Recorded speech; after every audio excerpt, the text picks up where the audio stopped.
মাস পরে 2 বছর পরেই হোক, বিডিআর ঘটনায় যে মানুষগুলোকে হত্যা করা হয়েছে, বিডিআর এর ঘটনায় বিচারের নামে যে প্রহসন করে 150 মানুষকে ফাঁসি দিয়ে হত্যা করা হয়েছে, এই হত্যার দায় দায়িত্ব শেখ হাসিনা এবং তার অ্যাডভাইজারকে গ্রহণ নিতে হবে।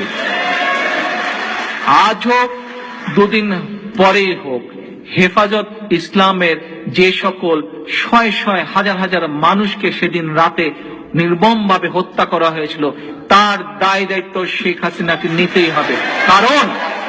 কারণ 1 মিনিট, আরে ভাই বসো, আগে কথা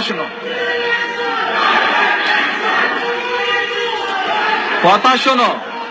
কারণ শেখ হাসিনার তৎকালীন যেদিন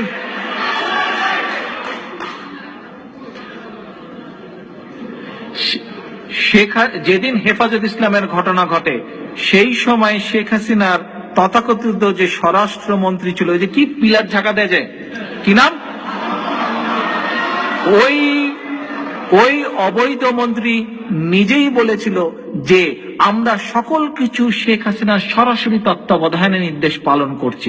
অর্থাৎ তার মানে প্রমাণ হলো হেফাজত ইসলামের যে মানুষগুলো মারা গেছে শেখ হাসিনার নির্দেশেই মারা গেছে। কাজে এই হত্যাকাণ্ডের দায়িত্ব তাকে নিতে হবে।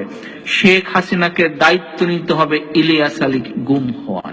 শেখ হাসিনাকে দায়িত্ব নিতে হবে আজ পর্যন্ত আমাদের যে প্রায় 1200-র মতন নেতাকর্মী নিখোঁজ হয়েছে, তাদের গুম হওয়ার দায় দায়িত্ব শেখ হাসিনাকে নিতে হবে।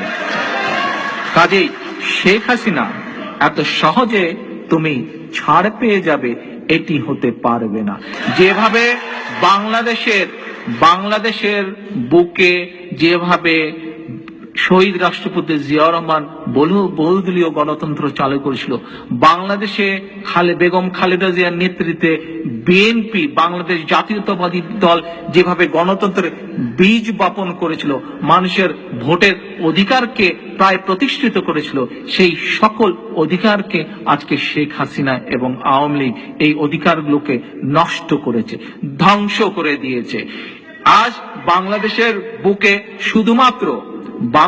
বুকে শুধুমাত্র একটি রাজনীতি, তা হচ্ছে হত্যার রাজনীতি, তা হচ্ছে গুমের রাজনীতি, তা হচ্ছে খুনের রাজনীতি। কাজেই হত্যার রাজনীতি, গুমের রাজনীতি, খুনের রাজনীতি চলতে পারে, বেশি দিন চলবে না। তাই আজকে শহীদ জিয়ার এই 80তম জন্মবার্ষিকী উপলক্ষে আমার বাংলাদেশ সহ বিএনপির লক্ষ কোটি যে নেতাকর্মী রয়েছে, সমর্থক রয়েছে, ভোটার রয়েছে, তাদের সকলের কাছে আহ্বান থাকবে, আসুন আমরা সময় মতন, পরিস্থিতি মতন, সুযোগ মতন আবার আন্দোলনের মাধ্যমে বাংলাদেশের মানুষের অধিকার আদায় করব।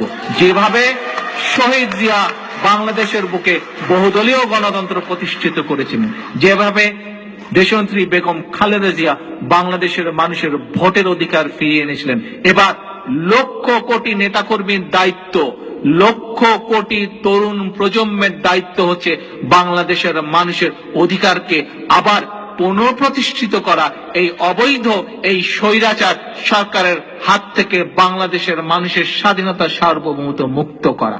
এই